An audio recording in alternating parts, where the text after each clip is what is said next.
A recently fired worker from an awning company in Florida followed through with a plan to kill his former colleagues, singling out 5 and fatally shooting them in the head before taking his own life, authorities said. John Robert Newman Jr. shot and killed himself at the sound of approaching sirens Monday.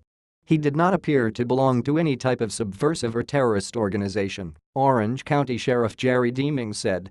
And what my experience tells me that this individual made deliberate thought to do what he did today.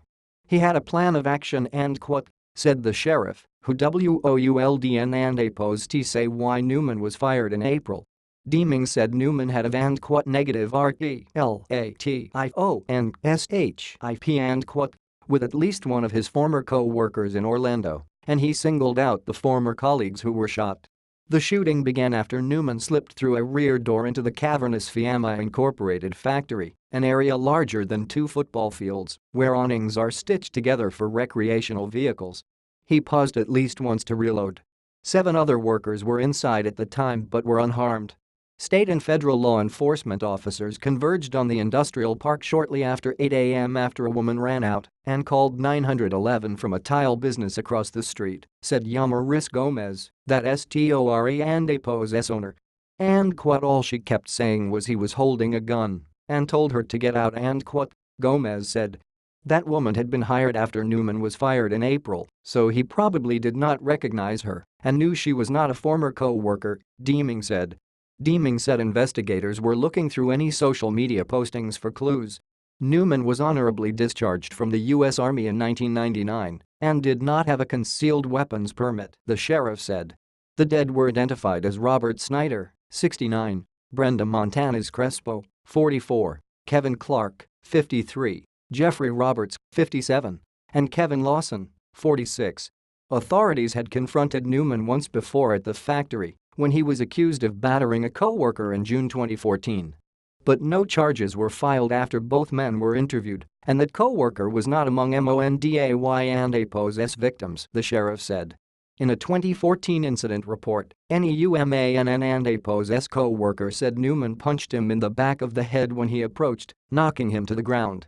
But the co-worker later changed his story, saying Newman had chased him and then hit him on the back of the head. The co-worker, who had no visible injuries, stated and he had problems in the past with John, but thought they were resolved and the SHERIFF and APOS office incident reports said.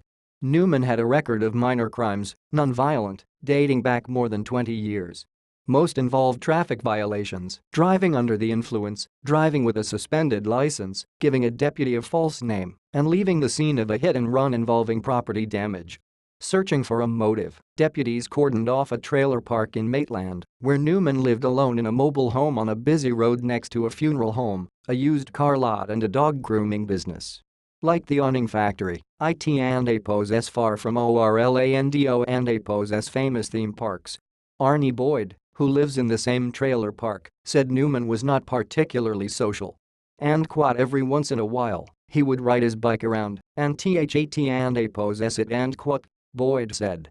And we would speak only once in a while and authorities had no reports of any specific threats the gunman made to people at the company or anyone else, but THAT and APOS why people need to alert authorities whenever they learn of anything that could lead to violence, said Special Agent Danny Banks of the Florida Department of Law Enforcement. U.S. Senator Bill Nelson noted that next Monday will mark a year since the worst mass shooting in modern U.S. history at a gay nightclub in Orlando. The attack at the Pulse Club killed 49 people and wounded dozens more. And the city of Orlando, which is still healing from the Pulse massacre, has seen too much violence this past year and the Florida Democrat said in a statement.